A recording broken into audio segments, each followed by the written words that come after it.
Mohammed Ali Shah, again a response from you about these two developments that have taken place in the span of the last 24 hours. You being a Muslim living in India, is there a change that you witness?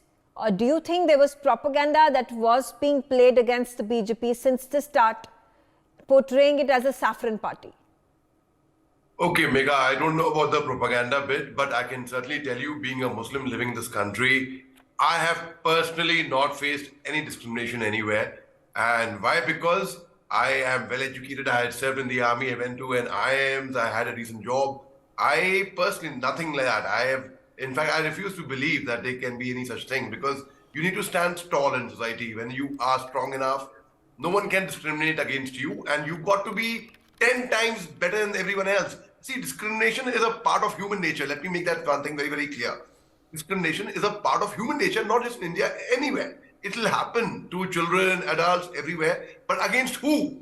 It will happen against people who are weak, people who are less educated, people who cannot stand for themselves. So that the bullying and discrimination will happen. It's part of human psychology. So as Allama Iqbal once said, "Khudi ko kar buland itna कि हर तकदीर से पहले खुदा बंदे से खुद पूछे बता तेरी रजा क्या है." So it is in our hands. It's our responsibility. Now when the Jamaat Ulema-e-Hind President Maulana Mahmood Madani, very big name in the Muslim community, Secretary Niyaz Farooqi, All India Muslim Personal Law Board member Kamal Farooqi, Professor Akhtarul Wase, they met the Home Minister and they were actually surprised. They felt they met a different Amit Shah. Well, as Dr.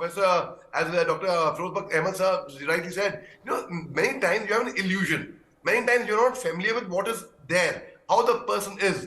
Do say you have an illusion, you have an impression in your mind, you have created that impression, and that's about it. You live by that impression.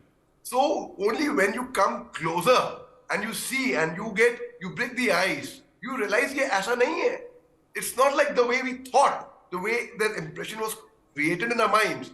Things are very different. The reality is, so I was under a wrong impression. Now, I know a lot of educated people, gullible people, responsible people who fall prey to rumor mongering, Megha. And I'm very surprised. I'm very, very surprised about that. Kaan ke kache, koi aapko bol dega, so and so thing has happened.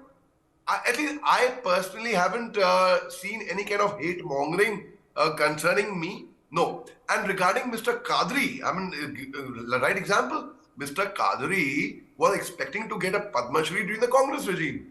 5 times he applied, but he didn't get it. He got it this time and he was surprised. So there is a small quote, if you permit me to say this, if you think you're beaten, you are. If you think you dare not, you don't. If you'd like to win but think you cannot, there's almost a kinch you won't. If you think you're outclassed, you are. You've got to think high to rise. You've got to be sure of yourself before you can ever win the prize. For out in the world we find success begins with a person's will. It's all in the state of mind.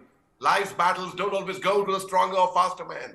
But sooner or later, the person who wins is the one who thinks he can. So it's our impression. Like, for example, if I think Mr. Goenka doesn't like Muslim, if I think that way, I will be wrong. Only when I get to meet him, so somebody might have that perception. But no, that's not the case. Right. When you meet him, he's here. Right. I thought I saw him. So only when you meet somebody, Megha, you have known me for almost 2 decades now. You have known my cousin Imad. You have known, never has it crossed your mind, I can tell you, that, oh, Ali is a Muslim, Imad is a Muslim. No. Exactly. Right? Exactly. Exactly. And that's okay. A very important punchline was actually, stated by Major Shah. He said that as far as minorities are concerned, they have to be much better. Right, they have to be twice, thrice, 10 times better. This is very true.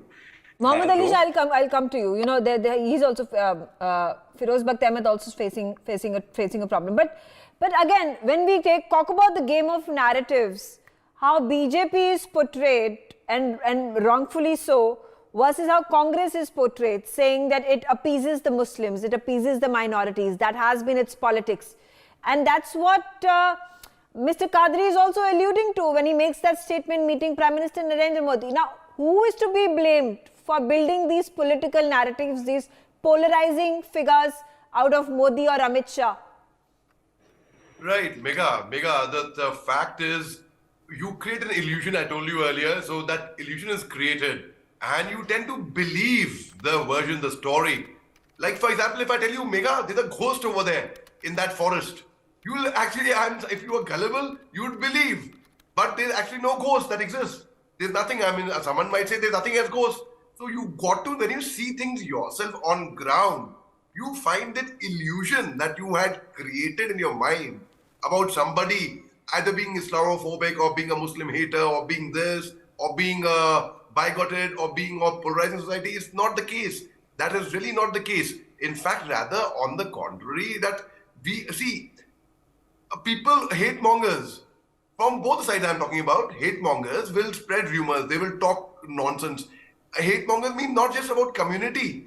If supposing I'm talking about hate mongers in terms of even ex-love partners. Hate mongers, when they hate each other, they will spread lies, they will spread and saying that, oh, he was tutored by BJP for saying this.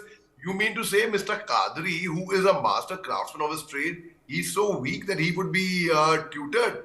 I mean, that's ridiculous. That is actually No, I mean, I've seen his craft, and anybody who would take a look at his craftsmanship, fact that the man deserves the award. The man deserves the highest Yes, he civilian deserved. award. That's why he got it. And that's why he Fortunately, got the it. right